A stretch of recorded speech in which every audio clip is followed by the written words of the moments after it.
Welcome to another Explainer. Today, we're doing something a little different. We're looking up, way up into the canopy, to completely rethink how we approach modern leadership. Look, we are constantly bombarded with the newest corporate frameworks, the latest tech disruptions, and the absolute fastest hacks to scale a team. But what if the ultimate blueprint for sustainable, thriving teamwork isn't new at all? What if it's literally been growing right under our feet and towering above our heads for millennia? 4,850. That is the age, in years, of the oldest living tree on record. I just want you to think about that for a second. This single living organism has survived for nearly 5 millennia. It has outlasted every single human empire. It's weathered climate shifts, massive natural disasters, and the rise and fall of entire civilizations. Okay, let's dive into this, because it brings us to the fundamental question of this explainer. What can humanity's oldest, most successful organism actually teach us about leading human teams? Today, we're going to explore the fascinating world of biomimicry, specifically taking the brilliant, time-tested systems of trees and forests and applying them directly to how we build, manage, and transform our own organizations. So here is our map of the forest for today. Number 1, the wood wide web. Number 2, deep roots, strong foundations. Number 3, the ecosystem of teamwork. 4, resilience through the seasons.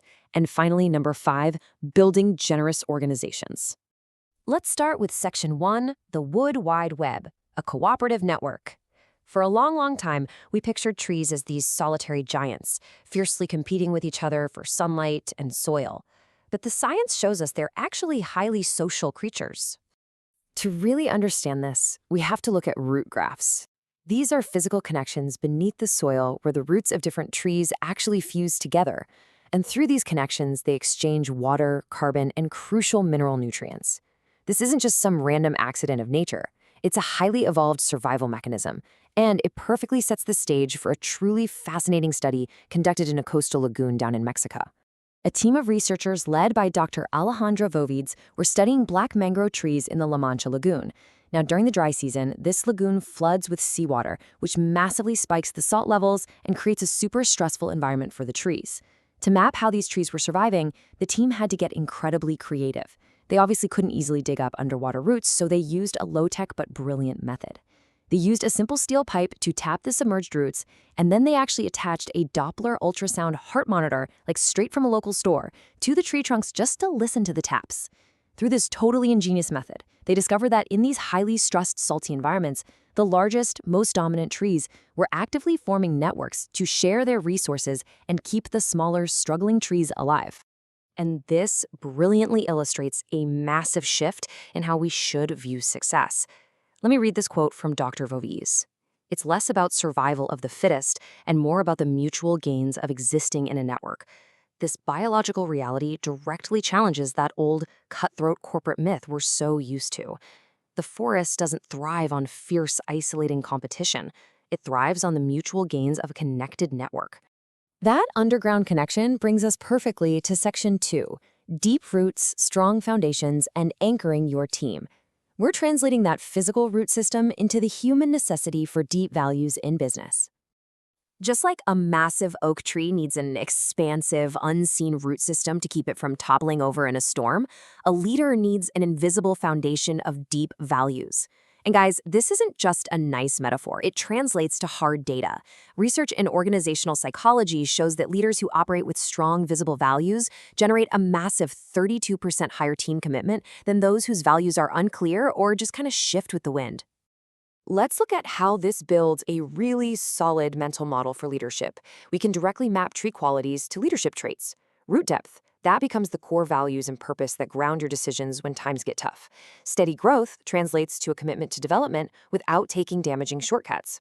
And a tree's physical canopy translates to a leader's ability to provide shelter, creating a safe, supportive environment for others to develop.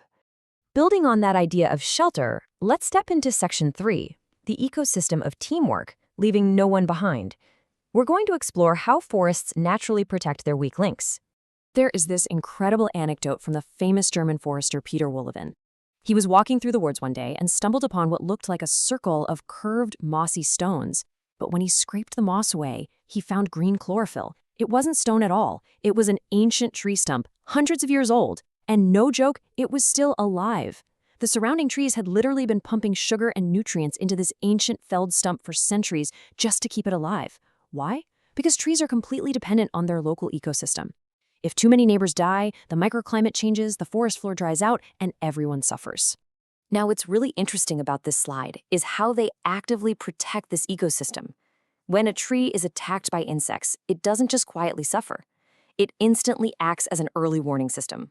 It releases bitter compounds into its own leaves to deter the pests, sure, but it also sends chemical signals through the air and through those underground fungal networks we talked about to warn its neighbors.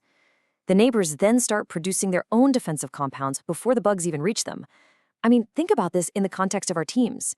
How often do we hoard information or stay silent when a project starts going off the rails? Breaking down information silos and warning your teammates of risks isn't just good management, it's basic biological survival. This whole concept forces us to contrast two very distinct paradigms of work. For decades, we've treated organizations like literal machines, rigid, highly siloed, relying on absolute top-down control. But the thing about machines is they break when a single gear snaps. A living system organization, on the other hand, inspired by the forest, is organic. It relies on shared resources, empathy, and cooperation. When one part of a living system is damaged, the rest of the network organically compensates and heals it. But living systems operate on a completely different rhythm than machines do, which brings us to Section 4, Resilience through the Seasons, Patient Growth. In the modern business world, we are obsessed with rapid growth. But rapid growth often compromises values and burns people out. It's frequently unsustainable. Steady growth, on the other hand, builds foundational strength that's actually proportional to its height. An oak tree simply cannot be rushed. It requires patient construction. A leader's gradual growth creates a deeply integrated competence that will outlast the flashy, compromise-heavy success of a rapid scale-up every single time. To really grasp this, we have to challenge our perception of time using a little bit of Galilean relativity. Imagine you're on a ship moving at a constant speed and you drop a ball.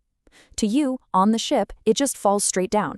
But to a fish watching from the outside, that ball is also moving horizontally with the ship. You lack the external perspective. In business, our perspective is locked into milliseconds of reaction time and weekly sprints. But trees operate in decades and centuries. When we can shift our perspective from a quarter-by-quarter panic to a true generational timeline, we make fundamentally different, healthier decisions for our teams. And a totally crucial part of that long-term survival is rest. Deciduous trees literally go dormant in the winter. They sleep to conserve energy for the spring. If a tree's circadian rhythm is disrupted by artificial light, it is actually life-threatening to the organism. Humans are exactly the same. We cannot operate in a state of perpetual spring and summer. To avoid burnout, we require strategic dormancy, what experts identify as 7 different types of rest, including physical, mental, emotional, and creative rest. We literally have to sleep to survive. Finally, this leads us to our last section, building generous organizations, legacy and shelter. Much of this transformative way of thinking is championed by Dr. Kathleen Allen in her book, Leading from the Roots. She argues that we need to stop looking at stale corporate case studies and instead look to the absolute longest-running R&D lab on the planet, nature itself. Her core concept is that nature fundamentally runs on generosity, and our organizations absolutely should too. So, the crucial point is this vital mindset shift.